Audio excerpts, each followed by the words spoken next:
ಮಿತ್ರರೇ ನಮಸ್ಕಾರ. ಮಿತ್ರರೇ, ಮೊನ್ನೆ ಒಂದು ವಿಡಿಯೋ ಮಾಡಿ ನಿಮಗೆ ಶಕ್ತಿ ಯೋಜನೆ ರದ್ದಾಗುತ್ತೆ ಅಂದ್ರೆ ಮಹಿಳೆಯರಿಗೆ ಉಚಿತವಾಗಿ ಫ್ರೀ ಬಸ್ ಕೊಡಲಾಗ್ತಾ ಇದೆಯಲ್ಲ, ಇದು ರದ್ದಾಗುವಂತ ಸಾಧ್ಯತೆಗಳು ಜಾಸ್ತಿ ಇದೆ ಅಂತ ತಿಳಿಸ್ಕೊಟ್ಟಿದ್ದೆ. ಯಾಕೆ ಅಂತಂದ್ರೆ ಸಾರಿಗೆ ನಿಗಮಗಳು ನಷ್ಟದ ಹಾದಿಯನ್ನು ಹಿಡಿದಿದ್ದಾವೆ. ಯಾವ ಮಟ್ಟಿಗೆ ನಷ್ಟ ಆಗ್ತಾ ಇದೆ ಅಂತಂದ್ರೆ ಏರ್ ಇಂಡಿಯಾ ಯಾವ ಹಂತಕ್ಕೆ ಹೋಯ್ತು, ಅನಿವಾರ್ಯವಾಗಿ ಅದನ್ನ ಖಾಸಗೀಕರಣ ಮಾಡಬೇಕಾದಂತಹ ಸ್ಥಿತಿ ನಿರ್ಮಾಣ ಆಗಿತ್ತು. ಅದೇ ರೀತಿಯಾಗಿ ರಾಜ್ಯದ 4 ಸಾರಿಗೆ ನಿಗಮಗಳು ಆಗ್ತಾ ಇದಾವೆ ಅಂತ ನಿಮಗೆ ತಿಳಿಸ್ಕೊಟ್ಟಿದ್ದೆ. ಮಿತ್ರರೇ, ಸದ್ಯಕ್ಕೆ ರಾಜ್ಯ ಸರ್ಕಾರ ಶಕ್ತಿ ಯೋಜನೆಯನ್ನ ರದ್ದು ಮಾಡೋದ್ರಿಂದ ಬಚಾವಾಗಿದೆ. ಅಂದ್ರೆ ಅದಕ್ಕೆ ಬದಲಿಯಾಗಿ ಇನ್ನೊಂದು ಮಾರ್ಗ ಅನುಸರಿಸ್ತಾ ಇದ್ದಾರೆ. ಅದೇನು ಕೇಳಿದ್ರೆ ಗಂಡನ ಜೇಬಿಗೆ ಕತ್ರಿ ಹಾಕಿ ಹೆಂಡತಿಗೆ ಫ್ರೀ ಟಿಕೆಟ್ ಕೊಡೋದು. ಕೆಲವರು ಪ್ರಶ್ನೆ ಕೇಳಬಹುದು, ನಮಗೆ ಹೆಂಡತಿ ಇಲ್ಲ, ನಾನು ಒಬ್ಬನೇ ಇರೋದು ಅಂತ. ಆದ್ರೂ ಕೂಡ ನಿಮಗೆ ಆಪ್ಷನ್ ಇಲ್ಲ. ನೀವು ಬೇರೆಯವ್ರ ಹೆಂಡತಿ ಓಡಾಡೋದಕ್ಕೆ ಫ್ರೀ ಟಿಕೆಟ್ಗೆ ದುಡ್ಡು ಕೊಡಲೇಬೇಕು. ಆ ಪರಿಸ್ಥಿತಿಯನ್ನ ಸರ್ಕಾರ ತಂದಿಟ್ಟಿದೆ. ಯಾಕಂತಂದ್ರೆ ಸರ್ಕಾರಿ ಬಸ್ನ ಟಿಕೆಟ್ ದರ 15% ಏರಿಕೆ ಆಗಿದೆ. ಸಾರಿಗೆ ನಿಗಮಗಳು ನಾವು ಬಚಾವಾಗೋದಕ್ಕೆ 42% ಟಿಕೆಟ್ ಏರಿಕೆ ಮಾಡಿ ಅಂತ ಅವರು ಡಿಮ್ಯಾಂಡ್ ಇಟ್ಟಿದ್ರು. ಆದ್ರೆ ರಾಜ್ಯ ಸರ್ಕಾರಕ್ಕೆ ಅಷ್ಟೊಂದು ಒಪ್ಕೊಳ್ಳೋದಕ್ಕೆ ಆಗಿಲ್ಲ. ಹಾಗೇನಾದ್ರು ಮಾಡಿದ್ದಾದ್ರೆ ಜನ ಬೀದಿಗಿಳಿತಾರೆ, ನಮ್ಮನ್ನೆಲ್ಲ ಹುಡ್ಕೊಂಬಂದು ತಪರಾಕಿ ಹಾಕ್ತಾರೆ ಅಂತ ಗೊತ್ತಾಗಿ ಸರ್ಕಾರ 15%ಗೆ ಒಪ್ಪಿಗೆ ಕೊಟ್ಟಿದೆ. ಈಗಾಗಲೇ ಕ್ಯಾಬಿನೆಟ್ ನಲ್ಲಿ ಅನುಮೋದನೆ ಆಗಿದೆ. ಇನ್ನು ಮುಂದೆ ನೀವು ಬಸ್ ಹತ್ತಿದ್ರೆ 15% ಹೆಚ್ಚುವರಿ ದರವನ್ನ ಕೊಡಲೇಬೇಕಾಗುತ್ತೆ. ಗಂಡಸರಿಗೆ ಮಾತ್ರ. ಹೆಣ್ಣು ಮಕ್ಕಳಿಗೆ ಈಗಲೂ ಕೂಡ ಫ್ರೀ ಟಿಕೆಟ್ ಸಿಗುತ್ತೆ. ಎಷ್ಟು ದಿನ ಸಿಗುತ್ತೆ ಅಂತ ಗೊತ್ತಿಲ್ಲ. ಯಾಕೆ ಕೇಳಿದ್ರೆ ಸರ್ಕಾರ ಕೊಟ್ಟಂತಹ ಅಂಕಿ ಅಂಶಗಳು ಸಾರಿಗೆ ನಿಗಮಗಳ ಡೋಲಾಯಮಾನ ಪರಿಸ್ಥಿತಿಯನ್ನ ಜಗಜ್ಜಾಹೀರು ಮಾಡಿದೆ. ಮಿತ್ರರೇ, ಸದ್ಯದ ಪರಿಸ್ಥಿತಿಯನ್ನ ನೋಡಿದ್ರೆ ಏನು ಹೇಳಬೇಕು ಅಂತಾನೂ ಗೊತ್ತಾಗಲ್ಲ. ಯಾಕಂದ್ರೆ ಇವರಿಗೆ ಓಟ್ ಸಿಗಬೇಕು ಅಂತ ಜನ ಏನೇನು ಪರಿಪಾಟಲನ್ನ ಪಡಬೇಕು ಅಂತ ಅನಿಸುತ್ತೆ.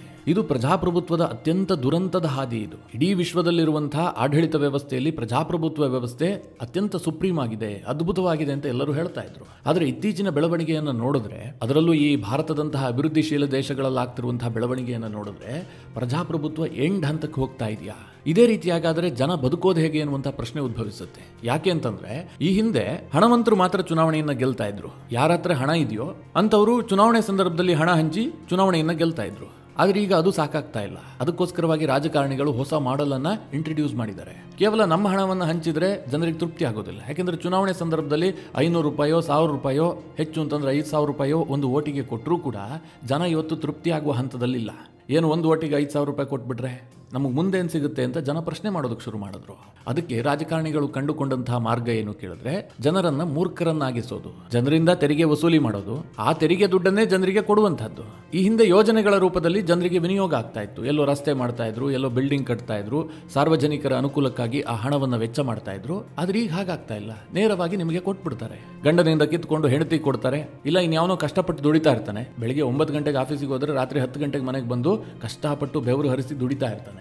ಅಂತವನಿಂದ ಕಿತ್ಕೊಂಡು ಇನ್ಯಾರೋ ಸೋಮಾರಿ ಕಟ್ಟೆ ಮೇಲೆ ಕೂತಿರ್ತಾನಲ್ಲ ಅವನಿಗೆ ಕೊಡುವಂತಹದ್ದು. ಯಾಕೆ ಹೀಗಾಗತ್ತೆ ಕೇಳಿದ್ರೆ ದುಡಿಯುವವನ ಓಟು ಕೂಡ ಒಂದೇ, ಸೋಮಾರಿ ಕಟ್ಟೆ ಮೇಲೆ ಕೂತಿರ್ತಾನಲ್ಲ ಅವನ ಓಟ್ ಕೂಡ ಒಂದೇ. ಈ ರಾಜಕಾರಣಿಗಳಿಗೆ ಓಟ್ನಲ್ಲೇನು ವ್ಯತ್ಯಾಸ ಆಗೋದಿಲ್ಲ. ದುಡಿಯುವವನ ಓಟಿಗೆ ಜಾಸ್ತಿ ಬೆಲೆ ಅಂತ ಆಗ್ಲಿ, ಅಥವಾ ಈತ ದುಡಿತಾ ಇಲ್ಲ, ಈತ ಒಬ್ಬ ಸೋಮಾರಿ, ಇಡೀ ದೇಶಕ್ಕೆ ನಿಷ್ಪ್ರಯೋಜಕ, ಆತ ಓಟ್ ಹಾಕಿದ್ರೆ ನಮಗೆ ಬೆಲೆ ಇಲ್ಲ ಅಂತೇನು ಇಲ್ವಲ್ಲ, ಎಲ್ಲರ ಓಟಿಗೂ ಒಂದೇ ಬೆಲೆ. ಹೀಗಾಗಿ ರಾಜಕಾರಣಿಗಳು ಈ ಮಾರ್ಗವನ್ನು ಅನುಸರಿಸ್ತಾ ಇದ್ದಾರೆ. ಯಾಕಿಷ್ಟು ಕಠಿಣ ಶಬ್ದಗಳನ್ನು ಬಳಸಿ ಹೇಳ್ತಾ ಇದ್ದೀನಿ ಅಂತಂದ್ರೆ ಸದ್ಯ ಸಾರಿಗೆ ನಿಗಮಗಳ ಪರಿಸ್ಥಿತಿಯನ್ನು ನೋಡಿ. ಶಕ್ತಿ ಯೋಜನೆ ಅಂತ ಹೇಳಿ ಇವರ ಓಟಿನ ತೆವಲಿಗೋಸ್ಕರವಾಗಿ ತಂದಂತಹ ಯೋಜನೆ ಅದು. ಈಗ ಯಾವ ಪರಿಸ್ಥಿತಿ ಬಂದಿದೆ? ಇವತ್ತು 15% ದರ ಏರಿಕೆ ಮಾಡಿದಾರಲ್ಲ. ಬೆಂಗಳೂರಿನಿಂದ ಮಂಗಳೂರಿಗೆ ಈ ಹಿಂದೆ ಸಾಮಾನ್ಯ ಸಾರಿಗೆ ಬಸ್ಗಳಲ್ಲಿ 310 ರೂಪಾಯಿ ಟಿಕೆಟ್ ದರ ಇದ್ರೆ ಇನ್ ಮುಂದೆ 356 ರೂಪಾಯಿ ಕೊಡಬೇಕು ಗಂಡಸರು. ಅಂದ್ರೆ 46 ರೂಪಾಯಿ ಹೆಚ್ಚುವರಿಯಾಗಿ ಅವರು ಪಾವತಿ ಮಾಡಬೇಕು. ಹಾಗೆ ಬೆಂಗಳೂರು ಟು ಹಾವೇರಿ 405 ರೂಪಾಯಿ ಈ ಹಿಂದೆ ಟಿಕೆಟ್ ದರ ಇದ್ರೆ ಈಗ 465 ರೂಪಾಯಿ ಕೊಡಬೇಕು. 60 ರೂಪಾಯಿ ಹೆಚ್ಚುವರಿಯಾಗಿ ಕೊಡಬೇಕು.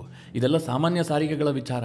ನೀವು AC ಬಸ್ಸಲ್ಲಿ ಹೋಗ್ತೀನಿ, ಓಲ್ವೋ ಬಸ್ಸಲ್ಲಿ ಹೋಗ್ತೀನಿ ಅಂತಂದ್ರೆ 1000 ರೂಪಾಯಿ ಟಿಕೆಟ್ ದರ ಇರುತ್ತೆ ಅಂತಂದ್ರೆ 1150 ರೂಪಾಯಿ ಕೊಡಬೇಕು. ಆದ್ರೆ ಸರ್ಕಾರ ಇದಕ್ಕೇನು ಹೇಳ್ತಾ ಇದೆ ಗೊತ್ತಾ? ಅವರೊಂದು ಸ್ಕ್ರಿಪ್ಟ್ ರೆಡಿ ಮಾಡ್ಕೊಂಡಿದ್ದಾರೆ. ಯಾಕೋಸ್ಕರವಾಗಿ ನಾವು ದರ ಏರಿಕೆ ಮಾಡಿದ್ವಿ, ಇದಕ್ಕೂ ಶಕ್ತಿ ಯೋಜನೆಗೂ ಯಾವುದೇ ರೀತಿಯಲ್ಲೂ ಲಿಂಕ್ ಇಲ್ಲ, ಇದು ಅನಿವಾರ್ಯ ಆಗಿತ್ತು. ಸರ್ಕಾರ ಕೊಡ್ತಿರುವಂತಹ ಸಬೂಬೇನು ಕೇಳಿದ್ರೆ 2014ರಲ್ಲಿ ಈ ಹಿಂದೆ BMTC ಯ ದರ ಹೆಚ್ಚು ಮಾಡಿದ್ವಿ. ಅದಾದ ನಂತರ ಕಳೆದ 5 ವರ್ಷಗಳ ಹಿಂದೆ KSRTC ದರವನ್ನು ಹೆಚ್ಚು ಮಾಡಿದ್ವಿ. ಅಂದ್ರೆ ಈ ದರ ಹೆಚ್ಚು ಮಾಡಿ 10 ವರ್ಷ ಕಳೆದು ಹೋಗಿದೆ.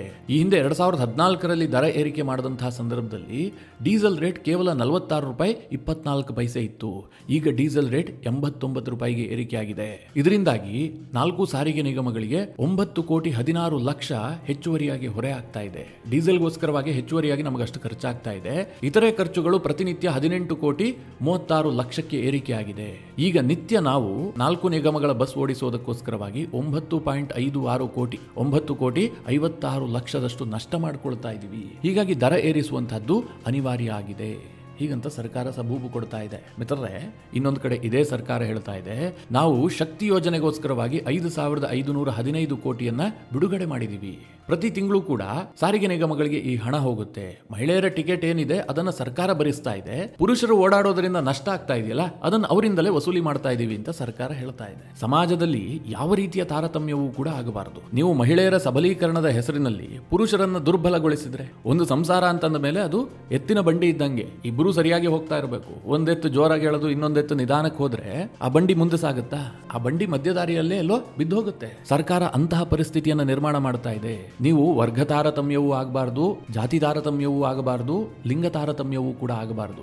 ಎಲ್ಲರನ್ನೂ ಸಮಾನವಾಗಿ ಸರ್ಕಾರ ನೋಡಬೇಕು. ನೀವು ಗಂಡಸರ ಜೇಬಿ ಕಟ್ ಮಾಡಿ ಹೆಂಗಸರಿಗೆ ಕೊಡ್ತೀನಿ ಅಂತಂದ್ರೆ ಎಷ್ಟು ದಿನ ನಡೆಯುತ್ತೆ ಸ್ವಾಮಿ? ಮಿತ್ರರೇ, ಸರ್ಕಾರ ಹೇಳ್ತಿರುವಂತಹ ಲಾಜಿಕ್ ಒಂದು ಹಂತದಲ್ಲಿ ಸರಿ ಇರಬಹುದು. ಹೌದು, 10 ವರ್ಷದಿಂದ ದರ ಏರಿಸದೇ ಇದ್ರೆ ಸಾಧ್ಯ ಆಗೋದಿಲ್ಲ. ಡೀಸೆಲ್ ರೇಟ್ ಜಾಸ್ತಿ ಆಗಿದೆ, ಸರ್ಕಾರ ನೌಕರರಿಗೆ ಸಂಬಳ ಜಾಸ್ತಿ ಮಾಡಿದೆ. ಈಗ ಒಂದು ಬಸ್ ಅನ್ನ ಓಡಿಸಬೇಕು ಅಂತಂದ್ರೆ ದರ ಜಾಸ್ತಿ ಆಗಿರುತ್ತೆ. ಜನ ಇದನ್ನು ಒಪ್ಕೊಳ್ತಾ ಇದ್ರು. ಈಗ ಹಾಲಿನ ದರವನ್ನ ₹1, ₹2 ಆಗಾಗ ಜಾಸ್ತಿ ಮಾಡ್ತಾ ಇರ್ತಾರೆ. ಜನ ಅದನ್ನು ಒಪ್ಕೊಳ್ತಾರೆ. ಒಂದ್ ಸ್ವಲ್ಪ ಬೇಜಾರಾಗುತ್ತೆ, ಹೌದಪ್ಪ ಜಾಸ್ತಿ ಆಗ್ತಾ ಇದೆ ಅಂತ. ಆದ್ರೆ ಈಗ ಸಾರಿಗೆ ನಿಗಮಗಳ ದರವನ್ನ ಏನು ಸರ್ಕಾರ ಹೆಚ್ಚು ಮಾಡ್ತಾ ಇದೆ, ಇದಕ್ಕೆ ಇಷ್ಟೊಂದು ಆಕ್ರೋಶ ವ್ಯಕ್ತವಾಗ್ತಾ ಇರೋದು ಯಾಕೆ ಗೊತ್ತಾ? ಸರ್ಕಾರದ ಶಕ್ತಿ ಯೋಜನೆ ಕಾರಣದಿಂದಾಗಿಯೇ. ಒಂದು ಕಡೆ ಸರ್ಕಾರ ಶಕ್ತಿ ಯೋಜನೆಗೋಸ್ಕರವಾಗಿ ಸಾವಿರಾರು ಕೋಟಿಯನ್ನ, ಸರ್ಕಾರವೇ ಹೇಳದಂತೆ 5,515 ಕೋಟಿಯನ್ನ ಒಂದು ವರ್ಷಕ್ಕೆ ಮೀಸಲಿಟ್ಟಿದ್ದಾರೆ. ಇನ್ನೊಂದು ಕಡೆ ನಷ್ಟದಲ್ಲಿದ್ದೀವಿ ಅಂತ ಗಂಡಸರಿಂದ ವಸೂಲಿ ಮಾಡ್ತಾ ಇದ್ದಾರೆ. ಆಯ್ತಪ್ಪ, ಗಂಡಸರು ಜಾಸ್ತಿ ಟಿಕೆಟ್ ದರವನ್ನು ಕೊಟ್ಟು ಹೋಗ್ತಾರೆ, ನಮ್ಮ ಹಣೆ ಬರ ಅಂತ ಅವರು ಟಿಕೆಟ್ ರೇಟ್ ಅನ್ನ ಒಪ್ಕೊಂಡ್ರು ಅಂತ ಅಂದುಕೊಳ್ಳಿ. ಒಪ್ಕೊಳ್ಳದೆ ಇದ್ರೆ ಬೇರೆ ದಾರಿ ಏನಿಲ್ಲ. ಆದ್ರೆ ಈಗ ಟ್ಯಾಕ್ಸ್ ಕಟ್ಟುವವನ ಪರಿಸ್ಥಿತಿಯನ್ನು ನೋಡಿ. ಒಂದಾದ್ರೂ ರಸ್ತೆಯಲ್ಲಿ ನೀವು ಓಡಾಡಬಹುದಾ? ಯಾವುದೊಂದಷ್ಟು ನ್ಯಾಷನಲ್ ಹೈವೇಗಳನ್ನ ಬಿಟ್ಬಿಡಿ. ಈಗ ಬೆಂಗಳೂರು ಮೈಸೂರು ಹೈವೇ ಇದೆ, ತುಂಬಾ ಚೆನ್ನಾಗಿದೆ, ಆರಾಮಾಗಿ ಹೋಗ್ತೀವಿ ಅಂತಂದ್ರೆ ಓಕೆ. ಉಳಿದಂತೆ ಸ್ಟೇಟ್ ಹೈವೇಗಳ ಪರಿಸ್ಥಿತಿಯನ್ನು ಒಮ್ಮೆ ಯೋಚನೆ ಮಾಡಿ. ಯಾವುದಾದ್ರೂ ಒಂದು ಗುಂಡಿ ಇಲ್ಲದ ರಸ್ತೆಯನ್ನ ತೋರಿಸ್ಬಿಡಿ. ಬೆಂಗಳೂರಿನಲ್ಲಿ ಓಡಾಡೋದಕ್ಕಾಗತ್ತಂದ್ರಿ? ಹೇಳಿ ಕೇಳಿ, ಬೆಂಗಳೂರು ಟ್ರಾಫಿಕ್ ಸಿಟಿ. ಈ ಗುಂಡಿ ಹೊಂಡಗಳ ಕಾರಣದಿಂದಾಗಿ ಆ ಟ್ರಾಫಿಕ್ ದುಪ್ಪಟ್ಟು ಆಗಿದೆ. ನೀವು ಪೀಕ್ ಅವರ್ಸ್ ನಲ್ಲಿ ಓಡಾಡೋದಕ್ಕೆ ಸಾಧ್ಯ ಇಲ್ಲ. ಆ ಪರಿಸ್ಥಿತಿಗೆ ಬೆಂಗಳೂರಿನ ರಸ್ತೆಗಳು ಬಂದಿದೆ. ಯಾಕೆ ಕೇಳಿದ್ರೆ ಸರ್ಕಾರದ ಬಳಿಯಲ್ಲಿ ದುಡ್ಡಿಲ್ಲ, ಎಲ್ಲವೂ ಕೂಡ ಗ್ಯಾರಂಟಿಗೆ ಹೋಗ್ತಾ ಇದೆ. ಹೀಗಾಗಿ ಜನ ಎಲ್ಲವುದನ್ನು ಕೂಡ ಗ್ಯಾರಂಟಿಗೆ ಲಿಂಕ್ ಮಾಡಿ ನೋಡ್ತಾ ಇದ್ದಾರೆ. ಇವತ್ತು ರಸ್ತೆಗಳಲ್ಲಿ ಹೊಂಡ ಇದ್ರೂ ಕೂಡ ಜನರಿಗೆ ಏನು ಅನಿಸ್ತಾ ಇದೆ?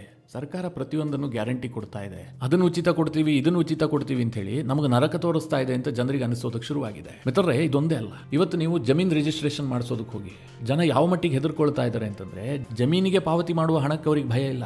ಜಮೀನ್ 10 ಲಕ್ಷಕ್ಕೆ ಸಿಕ್ಕಿದ್ರು ರಿಜಿಸ್ಟ್ರೇಷನ್ ಚಾರ್ಜ್ 2 ಲಕ್ಷ ಆಗ್ತಾ ಇದೆ. ಬೇಕಾಬಿಟ್ಟಿಯಾಗಿ ಎಲ್ಲೋದ್ರ ಮೇಲೆ ಟ್ಯಾಕ್ಸ್ ಏರಿಸಲಾಗ್ತಾ ಇದೆ. ಕೆಲವರು ಇದಕ್ಕೆ ಏನ್ ಹೇಳ್ತಾರೆ ಮಿತ್ರರೇ? ಈ ಹಿಂದೆ ಟ್ಯಾಕ್ಸ್ ವಿಡಿಯೋ ಮಾಡಿದಂತಹ ಸಂದರ್ಭದಲ್ಲಿ ಕೆಲವರು ಕಮೆಂಟ್ ಹಾಕಿದ್ರು, ಎಲ್ಲದಕ್ಕೂ ಕೂಡ ಕೇಂದ್ರ ಸರ್ಕಾರ ಕಾರಣ, ವಿಪರೀತವಾಗಿ ಟ್ಯಾಕ್ಸ್ ವಸೂಲಿ ಮಾಡ್ತಾ ಇದ್ದಾರೆ, ನಮಗೇನು ಕೊಡ್ತಾ ಇದ್ದಾರೆ, ನಾವು ಟ್ಯಾಕ್ಸ್ ಕಟ್ತಲೇ ಇರಬೇಕು, ಕೇಂದ್ರ ಸರ್ಕಾರ ಮಜಾ ಮಾಡ್ತಾ ಇದೆ. ಮಿತ್ರರೇ, ಒಂದು ನೆನಪಿರಲಿ, ನೀವು ಟ್ಯಾಕ್ಸ್ ಕಟ್ಟಿದ್ರಿ ಅಂದ್ರೆ GST ಅನ್ನ ಕಟ್ಟಿದ್ರಿ ಅಂತಂದ್ರೆ ಅದು ಕೇವಲ ಕೇಂದ್ರ ಸರ್ಕಾರಕ್ಕೆ ಹೋಗೋದಿಲ್ಲ. ಇದನ್ನ ನೆನಪಿನಲ್ಲಿ ಇಟ್ಕೊಳ್ಬೇಕು. ನೀವು ₹100 ಬೆಲೆಯ ಒಂದು ವಸ್ತುವನ್ನ ಖರೀದಿ ಮಾಡಿದ್ರೆ ಅದಕ್ಕೆ ₹18 ಟ್ಯಾಕ್ಸ್ ಬಿತ್ತು ಅಂತ ಅಂದ್ಕೊಳ್ಳಿ. 18% ಟ್ಯಾಕ್ಸ್ ಇರುವಂತಹ ಒಂದು ವಸ್ತುವನ್ನ ಖರೀದಿ ಮಾಡಿದ್ರೆ ಅದರಲ್ಲಿ ₹9 ನೇರವಾಗಿ ರಾಜ್ಯ ಸರ್ಕಾರಕ್ಕೆ ಬರುತ್ತೆ. ₹9 ಮಾತ್ರ ಕೇಂದ್ರ ಸರ್ಕಾರಕ್ಕೆ ಹೋಗುವಂತದ್ದು. ಹಾಗೆ ನೋಡೋಕೆ ಹೋದ್ರೆ ಕೇಂದ್ರ ಸರ್ಕಾರದ ಹೊಣೆಗಾರಿಕೆ ಜಾಸ್ತಿ. ಅವರು ಡಿಫೆನ್ಸ್ಗೆ ಇನ್ವೆಸ್ಟ್ ಮಾಡಬೇಕು, ರೈಲ್ವೆಗೆ ಇನ್ವೆಸ್ಟ್ ಮಾಡಬೇಕು, ಸಿಕ್ಕಾಪಟ್ಟೆ ಹೊಣೆಗಾರಿಕೆ. ರಾಜ್ಯ ಸರ್ಕಾರಕ್ಕೆ ಅಂತಹ ತಲೆ ಹೋಗುವಂತಹ ಹೊಣೆಗಾರಿಕೆ ಏನೂ ಇಲ್ಲ. ಈ ದೇಶದ ಎಲ್ಲ ರಾಜ್ಯಗಳ ಬಜೆಟ್ ಅನ್ನು ಲೆಕ್ಕ ಹಾಕಿದ್ರೆ ಕೇಂದ್ರ ಸರ್ಕಾರದ ಬಜೆಟ್ ಅನ್ನು ಮೀರಿಸುತ್ತೆ. ಅಂದ್ರೆ ರಾಜ್ಯಗಳಿಗೆ ಆದಾಯ ಸ್ವಲ್ಪ ಜಾಸ್ತಿನೇ ಇರುತ್ತೆ, ಅವರಿಗೆ ಹೊಣೆಗಾರಿಕೆ ಸ್ವಲ್ಪ ಕಡಿಮೆನೇ ಇರುತ್ತೆ. ಹೀಗಾಗಿ ರಾಜ್ಯ ಸರ್ಕಾರ ಇದನ್ನ ಡೆವಲಪ್ಮೆಂಟ್ ಪ್ರೋಗ್ರಾಮ್ಗಳಿಗೆ ಬಳಸುವ ಬದಲಾಗಿ, ಅಂದ್ರೆ ಕ್ಯಾಪಿಟಲ್ ಇನ್ವೆಸ್ಟ್ಮೆಂಟ್ಗೆ ಬದಲಾಗಿ ಫ್ರೀ ಕೊಡೋದಕ್ಕೆ ಮುಂದಾಗ್ತಾ ಇದ್ದಾರೆ. ಜನರನ್ನ ಮಂಗ ಮಾಡ್ತಾ ಇದ್ದಾರೆ. ಮಿತ್ರರೇ, ಅರವಿಂದ್ ಕೇಜ್ರಿವಾಲ್ ಮೊದಲಿಗೆ ಈ ದೇಶದಲ್ಲಿ ಫ್ರೀ ಯೋಜನೆಗಳನ್ನ ಜಾರಿಗೆ ತಂದ್ರು. ಅದನ್ನ ಬಹಳ ವ್ಯವಸ್ಥಿತವಾಗಿ ಇಡೀ ದೇಶವ್ಯಾಪಿ ಚರ್ಚೆ ಆಗುವಂತೆ ಮಾಡಿದ್ದು ಕರ್ನಾಟಕದ ಕಾಂಗ್ರೆಸ್ ಸರ್ಕಾರ. 5 ಗ್ಯಾರಂಟಿಗಳನ್ನ ಕೊಟ್ಟು ಇವರೇನು ಇಂಪ್ಲಿಮೆಂಟ್ ಮಾಡಿದ್ರಲ್ಲ, ಮನೆ ಮನೆಗೆ ಹೋಗಿ ಗ್ಯಾರಂಟಿ ಕಾರ್ಡ್ಗಳನ್ನ ಹಂಚಿ 136 ಸೀಟ್ಗಳನ್ನ ಗೆದ್ರಲ್ಲ, ಇಡೀ ದೇಶದಲ್ಲಿ ಎಲ್ಲ ರಾಜಕೀಯ ಪಕ್ಷಗಳಿಗೂ ಅನಿಸ್ತಾ ಇದೆ ಗ್ಯಾರಂಟಿ ಕೊಡೋದ್ರಿಂದ ಚುನಾವಣೆಯನ್ನ ಗೆಲ್ಲಬಹುದು ಅಂತ. ಈ ಟ್ರೆಂಡ್ ಇನ್ನೂ ಕೆಲವು ವರ್ಷಗಳ ಕಾಲ ನಡೆಯುತ್ತೆ, ಏನ್ ಡೌಟೇ ಇಲ್ಲ. ಯಾಕಂದ್ರೆ ನಮ್ಮ ಜನರು ದಡ್ರು, ಅಷ್ಟು ಬೇಗ ಅವರಿಗೆ ಅರ್ಥ ಆಗೋದಿಲ್ಲ. ಈಗ 15% ಟಿಕೆಟ್ ದರ ಏರ್ಸಿದ್ರೂ ಕೂಡ ಒಂದಷ್ಟು ಜನ ಬೈಕೊಳ್ಬಹುದು. ಕೆಲವರಿಗೆ ಏನು ಅನ್ಸುತ್ತೆ, ನನ್ನ ಜೇಬಿ ಕತ್ರಿ ಹಾಕಿ ನನ್ನ ಹೆಂಡತಿಗೆ ಫ್ರೀಯಾಗಿ ಕರ್ಕೊಂಡು ಹೋಗ್ತಾ ಇದ್ದಾರೆ ಹೀಗಂತ ಕೆಲವರಿಗೆ ಅನಿಸಬಹುದು. ಇನ್ ಕೆಲವರು ಈ ಅಂಧಾಭಿಮಾನಿಗಳು ಇರ್ತಾರಲ್ಲ, ಅವ್ರಿಗೆ ಇದೆಲ್ಲ ಅರ್ಥ ಆಗೋದಿಲ್ಲ. ನಮ್ಮ ಸಿದ್ದರಾಮಯ್ಯ ಫ್ರೀಯಾಗಿ ಕೊಟ್ಟಿದ್ದಾರೆ, ನಮ್ಮ ಸಿದ್ದರಾಮಯ್ಯ ಎಲ್ಲದನ್ನು ಫ್ರೀಯಾಗಿ ಕೊಡ್ತಾ ಇದ್ದಾರೆ ಅಂತ ಮತ್ತೆ ಅದನ್ನೇ ಹೊಗಳುವಂತ ಕೆಲಸ ಮಾಡ್ತಾರೆ. ಸದ್ಯ ಈಗ 15% ದರ ಏರ್ಸದ್ರಲ್ಲ, ಸಾರಿಗೆ ನಿಗಮಗಳೆಲ್ಲ ಒಳ್ಳೆ ರೀತಿಯಾಗಿ ಇನ್ನು ಮುಂದೆ ಸುಭಿಕ್ಷವಾಗಿಬಿಡ್ತಾವ ಕೇಳಿದ್ರೆ ಖಂಡಿತವಾಗ್ಲೂ ಇಲ್ಲ. ಯಾಕೆ ಕೇಳಿದ್ರೆ ಈಗಾಗಲೇ ಸಾರಿಗೆ ನಿಗಮಗಳನ್ನ ಇದೇ ಮಾದರಿಯಲ್ಲಿ ರನ್ ಮಾಡೋದಕ್ಕೋಸ್ಕರವಾಗಿ ಸರ್ಕಾರ ಹೆಚ್ಚುವರಿಯಾಗಿ 2,000 ಕೋಟಿಯಷ್ಟು ಸಾಲ ಮಾಡೋದಕ್ಕೆ ಒಪ್ಪಿಗೆ ಕೊಟ್ಟಿದೆ. ಅವ್ರ ತಲೆ ಮೇಲೆ ಹೊರೆ ಹೊರಿಸ್ತಾರೆ. ಈಗಾಗಲೇ ನೌಕರರ ಭವಿಷ್ಯ ನಿಧಿಗೋಸ್ಕರವಾಗಿ 2,900 994 ಕೋಟಿಯನ್ನು ಸರ್ಕಾರ ಬಾಕಿ ಉಳಿಸಿಕೊಂಡಿದೆ. ಮಿತ್ರರೇ, ಈ ನೌಕರರ ಭವಿಷ್ಯ ನಿಧಿ ಅಂತಂದ್ರೆ ಈಗಾಗಲೇ ಸಾರಿಗೆ ಇಲಾಖೆಯಲ್ಲಿ ದುಡಿತಾ ಇರ್ತಾರಲ್ಲ, ಆ ಸಿಬ್ಬಂದಿಗಳು PF ಹಣ ಕಟ್ಟಿರ್ತಾರೆ. ಅಷ್ಟೇ ಮೊತ್ತದ ಹಣವನ್ನು ಸರ್ಕಾರ ಪಾವತಿ ಮಾಡಬೇಕು. ಆದ್ರೆ ಸರ್ಕಾರ ಪಾವತಿ ಮಾಡ್ತಾ ಇಲ್ಲ. ಭವಿಷ್ಯ ನಿಧಿಯ ಹಣವನ್ನು 2994 ಕೋಟಿಯಷ್ಟು ಬಾಕಿ ಉಳಿಸಿಕೊಂಡಿದೆ. ಅದು ಯಾವಾಗ ಕಟ್ಟುತ್ತೆ ಗೊತ್ತಿಲ್ಲ. ಹಾಗೆ ನಿವೃತ್ತ ನೌಕರರ ಬಾಕಿ 625 ಕೋಟಿ ಇದೆ. ಇಷ್ಟು ವರ್ಷ ಸಾರಿಗೆ ಬಸ್ ಅನ್ನು ಓಡಿಸಿರ್ತಾರೆ. ಮಿತ್ರರೇ, ಪ್ರತಿನಿತ್ಯ ಬಸ್ ಓಡಿಸುವಂತದ್ದು ಎಷ್ಟು ಕಷ್ಟದ ಕೆಲಸ ಅಂತ ನಿಮಗೆಲ್ಲ ಗೊತ್ತು. ಸರ್ಕಾರ ಅವ್ರಿಗೆ ಸಂಬಳ ಕೊಟ್ಟಿರುತ್ತೆ. ಈಗ ಅವರು ನಿವೃತ್ತಿಯ ಜೀವನವನ್ನು ಎಂಜಾಯ್ ಮಾಡೋಣ ಅಂತಂದ್ರೆ ಸರ್ಕಾರ ಬಾಕಿ ಉಳಿಸ್ಕೊಂಡು ಕೂತಿದೆ. 625 ಕೋಟಿ ಬಾಕಿ ಕೊಡಬೇಕು. ಹಾಗೆ ಹಾಲಿ ಸಿಬ್ಬಂದಿಗಳಿಗೆ ಕೊಡಬೇಕಾದಂತಹ ಬಾಕಿ 314 ಕೋಟಿ ಇದೆ. ಇನ್ನು ಡೀಸೆಲ್ ಪೂರೈಕೆ ಮಾಡ್ತಾ ಇದಾರಲ್ಲ, ಅವರಿಗೆ 851 ಕೋಟಿಯನ್ನು ಸರ್ಕಾರ ಬಾಕಿ ಕೊಡಬೇಕು. ಬಿಡಿ ಭಾಗಗಳನ್ನು ಕೊಟ್ಟಂತವರಿಗೆ 883 ಕೋಟಿಯನ್ನು ಕೊಡಬೇಕು. ಎಲ್ಲರ ಜೊತೆಗೂ ಬಾಕಿ. ಒಟ್ಟು ಸರ್ಕಾರ ಈ ಸಾರಿಗೆ ನಿಗಮಗಳ ಬಾಕಿಯನ್ನು ಉಳಿಸಿಕೊಂಡಿರುವಂತದ್ದು 6468 ಕೋಟಿ ರೂಪಾಯಿ. ಇದಿಷ್ಟೇ ಅಲ್ಲ ಮಿತ್ರರೇ, ಈಗ ಇವ್ರು ಏನ್ ಹೇಳ್ತಾ ಇದ್ದಾರೆ, ಶಕ್ತಿ ಯೋಜನೆಗೆ 5515 ಕೋಟಿಯನ್ನ ಮೀಸಲಿಟ್ಟಿದೀವಿ, ಪ್ರತಿ ತಿಂಗಳು ಸಾರಿಗೆ ನಿಗಮಗಳಿಗೆ ಹಣ ಹೋಗ್ತಾ ಇದೆ ಅಂತ ಹೇಳ್ತಾ ಇದಾರಲ್ಲ, ಇದು ಶುದ್ಧ ಸುಳ್ಳು. 4 ನಿಗಮಗಳಿಗೆ ಸರ್ಕಾರ ಶಕ್ತಿ ಯೋಜನೆಗೋಸ್ಕರವಾಗಿ ಕೊಡಬೇಕಾದಂತಹ ಹಣ 1761 ಕೋಟಿ ರೂಪಾಯಿ ಬಾಕಿ ಇದೆ. ಅಷ್ಟು ಹಣ ಇನ್ನೂ ಕೊಟ್ಟಿಲ್ಲ. ಇಷ್ಟು ಹಣ ಬಿಡುಗಡೆ ಮಾಡಿದ್ರೆ ನೌಕರರಿಗೆ ಸಂಬಳನಾರು ಬರ್ತಾ ಇತ್ತು. ಆದ್ರೆ ಇನ್ನೇನು ಮಾಡೋದಕ್ಕಾಗೋದಿಲ್ಲ. ಎಲ್ಲ ಸಾರಿಗೆ ನಿಗಮಗಳನ್ನು ಮುಚ್ಚಬೇಕಾದಂತಹ ಪರಿಸ್ಥಿತಿ ಬಂದಿರುವ ಕಾರಣದಿಂದಾಗಿ ಈಗ ಅನಿವಾರ್ಯವಾಗಿ ಒಂದು ಶಾರ್ಟ್ ಟರ್ಮ್ ಸೊಲ್ಯೂಷನ್ ಆಗಿ ದರ ಏರಿಕೆ ಮಾಡಿದ್ದಾರೆ. ಮಿತ್ರರೇ, ಇದು ಲಾಂಗ್ ಟರ್ಮ್ ಸೊಲ್ಯೂಷನ್ ಅಲ್ಲ. ಹೆಚ್ಚು ದಿನ ಹೀಗೆ ನಡೆಸೋದಕ್ಕೆ ಸಾಧ್ಯವೇ ಇಲ್ಲ. ಅದಕ್ಕೆ ಸಾರಿಗೆ ನಿಗಮಗಳು ಡಿಮ್ಯಾಂಡ್ ಮಾಡಿದ್ದು, ನಾವೇನಾದರೂ ಇದೇ ರೀತಿಯಾಗಿ ಫ್ರೀ ಕೊಟ್ಕೊಂಡು ನೀವು ಹೇಳಿದ ಹಾಗೆ ಬಸ್ ಓಡಿಸಬೇಕು ಅಂತಂದ್ರೆ ನಮಗೆ 42% ಟಿಕೆಟ್ ದರವನ್ನು ಏರಿಕೆ ಮಾಡಿ ಅಂತ ಸರ್ಕಾರಕ್ಕೆ ಡಿಮ್ಯಾಂಡ್ ಇಟ್ಟಿದ್ರು ಸಾರಿಗೆ ನಿಗಮಗಳು. ಇಲ್ಲದೆ ಹೋದ್ರೆ ನಿಮ್ಮ ಶಕ್ತಿ ಯೋಜನೆಯನ್ನು ನಂಬಿಕೊಂಡು ನೀವು ಕೊಡುವ ಹಣಕ್ಕೆ ನಾವು ಭಿಕ್ಷೆ ಬೇಡ್ಕೊಂಡು ಕೂತಿದ್ರೆ ಬಸ್ ಓಡಿಸೋದಕ್ಕೆ ಆಗೋದಿಲ್ಲ ಸ್ವಾಮಿ, ನಮ್ಗೆ ಇಷ್ಟು ದರ ಏರಿಕೆ ಮಾಡೋದಕ್ಕೆ ಅವಕಾಶ ಕೊಡಿ ಅಂತ ಅವರು ಡಿಮ್ಯಾಂಡ್ ಇಟ್ಟಿದ್ರು. ಆದ್ರೆ ಸರ್ಕಾರಕ್ಕೆ ಭಯ ಆಯಿತು. ಇಷ್ಟೊಂದು ದರವನ್ನು ಏರಿಕೆ ಮಾಡಿದ್ದೆ ಆದ್ರೆ ಗಂಡಸರೆಲ್ಲ ಸಿದ್ದರಾಮಯ್ಯನ ಮನೆ ಮುಂದೆ ಬಂದು ಧರಣಿ ಮಾಡ್ತಾರೆ, ರೊಚ್ಚಿಗೆ ಹೇಳ್ತಾರೆ ಎನ್ನುವಂತಹ ಭಯದಲ್ಲೇ ಸರ್ಕಾರ 15%ಗೆ ಅನುಮೋದನೆ ಕೊಟ್ಟಿದೆ. ರಾಮಲಿಂಗಾರೆಡ್ಡಿ ಅವರು ಮಾತನಾಡೋದನ್ನು ಕೇಳಿದ್ರೆ ನನಗೆ ಭಾರಿ ಶಾಂತ ಅನ್ಸುತ್ತೆ. ಅವ್ರ ಮಾತಿಗೂ ಬಿಜೆಪಿ ಅವರನ್ನ ದೂರ್ತಾ ಕೂತಿರ್ತಾರೆ. ಅಲ್ಲ ಸ್ವಾಮಿ, ಬಿಜೆಪಿ ಅವರು ಸರಿ ಇಲ್ಲ, ಅವರಿಗೆ ಆಡಳಿತ ನಡೆಸೋದಕ್ಕೆ ಬಂದಿಲ್ಲ, ಅವರು ರಾಜ್ಯವನ್ನ ಸರಿದಾರಿಗೆ ತಂದಿಲ್ಲ ಅನ್ನುವ ಕಾರಣಕ್ಕೋಸ್ಕರವಾಗಿ ನಿಮಗೆ ಅಧಿಕಾರ ಕೊಟ್ಟಿದ್ದಲ್ವಾ. ಈಗ ನೀವು ಅಧಿಕಾರಕ್ಕೆ ಬಂದ ಮೇಲೆ ಮತ್ತಷ್ಟು ಸಾಲ ಮಾಡಿ ಇಡೀ ನಿಗಮವನ್ನು ಮುಳುಗಿಸುವ ಹಂತಕ್ಕೆ ತೆಗೆದುಕೊಂಡು ಹೋಗಿ ಮತ್ತೆ ಬಿಜೆಪಿ ಅವರನ್ನೇ ಬೈತಾ ಕೂತಿದ್ರೆ ಜನರೇನು ಮೂರ್ಖರ? ಒಟ್ಟಿನಲ್ಲಿ ಮಿತ್ರರೇ, ಈ 15% ದರ ಏರಿಕೆ ಏನಿದೆ ಇದು ನಿಜಕ್ಕೂ ಕೂಡ ಈಗಾಗಲೇ ಅನೇಕ ಬೆಲೆ ಏರಿಕೆಯಿಂದ ತತ್ತರಿಸಿ ಹೋಗಿರುವಂತಹ ಜನರಿಗೆ ಗಾಯದ ಮೇಲೆ ಬರೆ ಹಾಕದಂತಾಗಿದೆ. ಇನ್ನೊಂದು ಕಡೆ ಹಿಮಾಚಲ ಪ್ರದೇಶದ ಸರ್ಕಾರ ಗ್ಯಾರಂಟಿ ವಾಪಸ್ಗೆ ನಿರ್ಧಾರ ಮಾಡ್ತಾ ಇದೆ. ಅವರು ಇನ್ನು ನಮಗೆ ಗ್ಯಾರಂಟಿ ಕೊಡೋದಕ್ಕಾಗೋದಿಲ್ಲ, ಕೊಟ್ಟ ಗ್ಯಾರಂಟಿಯನ್ನು ನಾವು ವಾಪಸ್ ಪಡಿಸ್ತೀವಿ ಅಂತ ಅವರು ತೀರ್ಮಾನ ಕೈಗೊಂಡಿದ್ದಾರೆ. ಅಲ್ಲಿ ಗ್ಯಾರಂಟಿ ವಾಪಸ್ ಅನ್ನುವಂಥ ಒಂದು ದೊಡ್ಡ ಅಭಿಯಾನವೇ ನಡೀತಾ ಇದೆ. ಯಾಕಂದ್ರೆ ಹಿಮಾಚಲ ಪ್ರದೇಶದ ಸರ್ಕಾರ ದಿವಾಳಿಯಾಗಿ ಹೋಗಿದೆ. ಅತ್ಯಂತ ಸುಭಿಕ್ಷವಾಗಿದ್ದಂತಹ ಕರ್ನಾಟಕದಲ್ಲೂ ಕೂಡ ಇದೇ ಪರಿಸ್ಥಿತಿ ಬಹಳ ದೂರ ಇಲ್ಲ. ಇಲ್ಲೂ ಕೂಡ ಗ್ಯಾರಂಟಿ ವಾಪಸ್ ಅನ್ನುವಂತಹ ಅಭಿಯಾನ ಶುರುವಾಗುತ್ತೆ.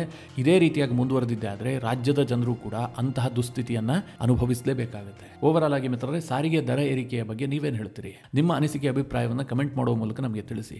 ಹಾಗೆ ನಿಮಗೆ ಈ ವಿಡಿಯೋ ಇಷ್ಟವಾದರೆ ಲೈಕ್ ಮಾಡಿ. ಜೊತೆಗೆ ನೀವಿನ್ನೂ ನಿಮ್ಮ ನೆಚ್ಚಿನ ಸಂಸ್ಕಾರ ಸೌರಭ ಯೂಟ್ಯೂಬ್ ಚಾನಲ್ನ ಸಬ್ಸ್ಕ್ರೈಬ್ ಮಾಡಿಲ್ಲ ಅಂತಾದರೆ ಈ ಕೂಡಲೇ ಸಬ್ಸ್ಕ್ರೈಬ್ ಮಾಡಿ. ಮುಂದಿನ ಎಲ್ಲ ಅಪ್ಡೇಟ್ಗಳ ನೋಟಿಫಿಕೇಶನ್ಗಾಗಿ ಬೆಲ್ ಐಕಾನ್ ಒತ್ತಿ.